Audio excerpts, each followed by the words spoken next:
by Dayn Perry. If you didn't know Gunnar Troutwine before, well now you do. Here is everything you need to know about Friday's MLB action. Friday's scores: Cubs 3, Pirates 1, box score, Brewers 12, Phillies 4, box score, Giants 9, Nationals 5, box score, Blue Jays 5, Orioles 1, box score, Cardinals 7, Reds 6 and 10 innings, box score, Yankees 4, Mets 1, box score, Indians 4, Tigers 1, box score, Marlins 4, Padres 0, box score, Mariners 4, Rays 3, box score, White Sox 1, Red Sox 0, box score, Astros 7, Rangers 3, box score, Angels 4, Twins 2, box score, Diamondbacks 9, Rockies 4, box score, Athletics 7, Royals 2, box score, Dodgers 7, Braves 3, box score. Yankees take Subway Series opener. The 2018 edition of the Subway Series opened at Citi Field on Friday night, and wow, for the Yankees and Mets going in different directions. The Yankees went into Friday's game 31-9 since their 9-9 start. The Mets were 16-31 since their 11-1 start. Yikes. Brandon Nimmo socked a leadoff homer against Masahiro Tanaka on Friday. Tanaka later exited the game with tightness in both hamstrings and will be re-evaluated Saturday, and Jacob deGrom manhandled the Yankees for 7 innings. He allowed just one unearned run going into the 8th. In that 8th inning, though, Brett Gardner tagged him for a go-ahead 2-run homer.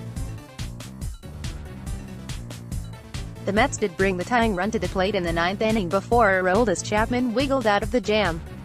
At 41-18.695, the Yankees have the best winning percentage in baseball. They're 3 games up on the Red Sox in the loss column.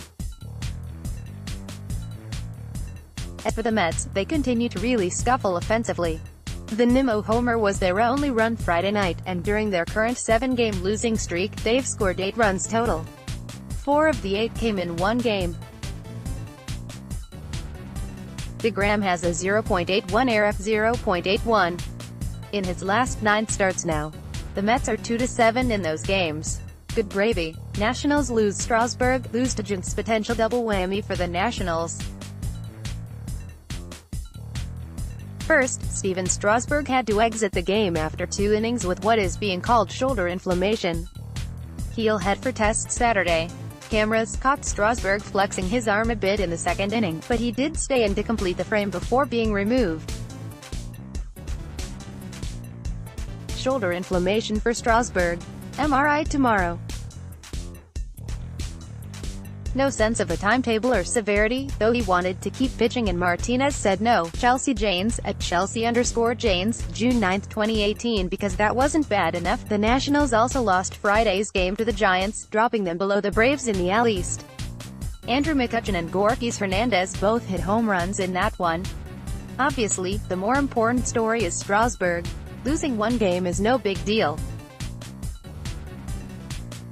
It's one of 162. Strasburg has had lots of injury problems over the years though, and losing him for any stretch of time would be a significant blow to a rotation that is already a little thing on the back end. Expect the Nationals to be extra cautious here. They'd rather have Strasburg miss a few games now rather than rush things and lose him for a lot of games later. Sale throws hardest pitch since 2010. Much like the Mets, the Red Sox has their ace on the mound at home Friday night, and they didn't give him any run support. Sale struck out 10 and allowed 1 run in 8 innings against the White Sox. The Red Sox were shut out. Ouch. Sale did something Friday night he had not done since 2010. Back when he was a reliever, he hit 100+ mph on the radar gun. He did twice, in fact, once for a swinging strike 3. Here are the numbers. Chris Sale's fastest career pitch is 101.0 miles per hour, August 21, 2010, to 100.7 miles per hour, the 12th of September 2010, 3. 100.5 miles per hour, the 10th of September 2010, 4. 100.3 miles per hour, right arrow Palka K tonight 5T, 100.2 miles per hour, once tonight, 3 times in 2010, 9T. 100.0 miles per hour, twice in 2010. David Adler, @_Dadler, June 9, 2018. That 100.3 miles per hour pitch is the fastest strikeout pitch by a starter in baseball so far this season. Sale is tough enough to hit as it is. Now he's throwing 100 miles per hour. Good luck, hitters. Trace Thompson was able to bring home a run with a miracle RBI single. The Red Sox, who were without Mookie Betts, side, and J.D. Martinez, back, were unable to get anything started against Dylan Covey and various relievers. Happ saves Cubs with his glove, again and again and again. Friday afternoon, two teams trending in opposite directions met at Wrigley Field. The Pirates, as recently as May 17, were in first place and 9 games above .500. However, they went into Friday's game with a .500 record and having lost 6 straight series. The Cubs, meantime, had won 9 of 11 and have for some time owned the best run differential in the NL. In other words, the Pirates really need to take a bite out of the reigning NL Central champs in this one. That did not happen Friday. The Cubs outlasted the Pirates in the series opener. Pittsburgh has lost 15 of their last 20 games while the Cubs have won 10 of their last 12, and they did so thanks to Ian Happ's glove. He made 3 spectacular diving catches in left field that saved no fewer than 2 runs in all. Check it out. In case you're wondering, there was no carryover bad blood from last week's series in Pittsburgh. Anthony Rizzo clipped catcher Elias Diaz with an illegal slide into home plate, and 2 days later, Joe Musgrove slid hard into Javier Baez at second base.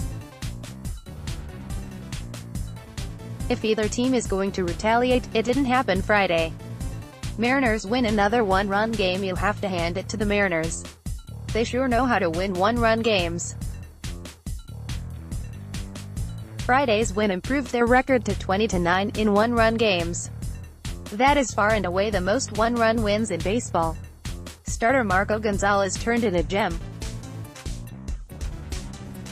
Of course, Friday's game was a one-run win because Alex Colomé inherited a 4-1 lead in the 8th inning, and proceeded to allow a 2-run homer. That comes one day after a 5-1 9th inning lead turned into a 5-4 win. A win is a win, but something tells me the Mariners would like to win by multiple runs one of these days. Little less stressful, you know. The Rays now dropped 8 consecutive games. On the other hand, Goldschmidt finally heating up. Is Paul Goldschmidt finally starting to heat up? He went into Friday's game with a .233, .344, .429 batting line for the season, which is league average-ish overall and decidedly un-Goldschmidt-like. He has been struggling all year. That said, Goldschmidt had 3 hits Tuesday and 4 hits Wednesday. Going 7 for 9 with 4 doubles in 2 games is pretty darn good. The D-backs were off Thursday, then, in his second at-bat Friday, Goldschmidt launched a 2-run homer. A few innings later, Goldschmidt hit another 2-run homer. He went 3 for 5 with a double on 2 homers Friday, so, in his last 3 games, he's 10 for 14 with 5 doubles and 2 homers. Pretty good. His season batting line is up to .241, .349, .464. The D-backs have been arguably the worst hitting team in baseball this season. Their team .218 batting average going into Friday night was the worst in baseball, but they're right in the thick of the NL West race anyway. Goldschmidt finally getting hot would be a huge shot in the arm. Brewers bats wake up. Brewers went into Friday's game with the Phillies riding a 3-game losing streak, and in those 3 games they scored 4 runs total. The offense had slipped into a little bit of a funk. Safe to say that funk is over. They scored 3 runs in the first inning, 2 in the second, and 6 in the third en route to a 12-4 win at Citizens Bank Park. Ryan Braun clubbed 2 dingers. Vince Velasquez wore it for the Phillies. He was charged with 10 runs and 3 2/3 innings in the loss. Just like that, his 3.82 era became a 4.95 era. Ouch. Friday's win allowed the Brewers to keep pace with the surging Cubs and maintain their half-game lead in the NL Central. quick hits Angels RHP, DH Shohei Ohtani has been placed on the 10-day DL with a Grade 2 UCL sprain. He will be re-evaluated in 3 weeks. GM Billy Eppler said he's hopeful Ohtani will avoid Tommy John surgery. MLB announced Padres LHP Jose Torres has been suspended without pay for the remainder of the 2018 season under MLB's joint domestic violence, sexual assault and child abuse policy. The suspension stems from an off-season incident. Mets RHP Noah Syndergaard will miss Sunday's start with ongoing discomfort in his finger. He is on the disabled list with a ligament sprain and was expected to be activated this weekend. Indians LHP Andrew Miller threw a 30-pitch bullpen session Friday, reports MLB.com. He's been sidelined for 2 weeks with a knee issue. Miller is progressing well, but there is no firm timetable for his return. Giants RHP Johnny Cueto threw a 35-pitch bullpen session Friday, according to NBC Sports Bay Area. He's out with an elbow issue. Cueto still needs to go on a minor league rehab assignment, so he's roughly 3 to 4 weeks away. Twins 1B Joe Mauer is not close to being activated, reports the St. Paul Pioneer Press.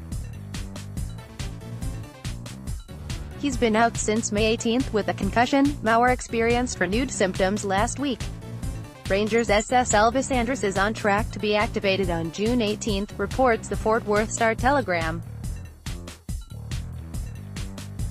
He'll begin a minor league rehab assignment in the coming days. Andrus has been out since mid-April with a broken elbow. The Astros have activated C. Brian McCann off the 10-day DL, the team announced. He's been out with a knee issue. C. Tim Fedorovich was designated for assignment in a corresponding move.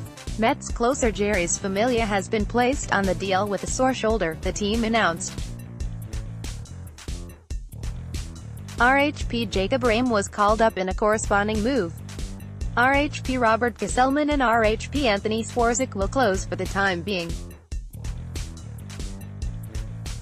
White Sox LHP Carlos Rodon will be activated in time to make his 2018 debut on Saturday, the club announced. Rodon has been out since having shoulder surgery in September. LHP Hector Santiago will shift to the bullpen. The Pirates have placed RHP Richard Rodriguez on the DL with shoulder discomfort, the team announced. He has a 2.38 ERA and a 33 thirds KBB in 22 2/3 innings this season. RHP Dovydas Neverauskas will called up in a corresponding move. The Mariners have placed RHPs Juan Nicasio and Don Altavilla on the 10-day DL, the team announced. Nicasio has a right knee injury while Altavilla has a sprained UCL. RHP Mike Morin and 1B Daniel Vogelbach were called in corresponding moves. The Cardinals have placed LHP Tyler Lyons on the DL with a sprained pitching elbow, the team announced. RHP Mike Mayers has been called up in a corresponding move. Live team updates. A Twitter list by Dayn Perry. Keep up to date on the latest MLB Power Rankings, written by our experts.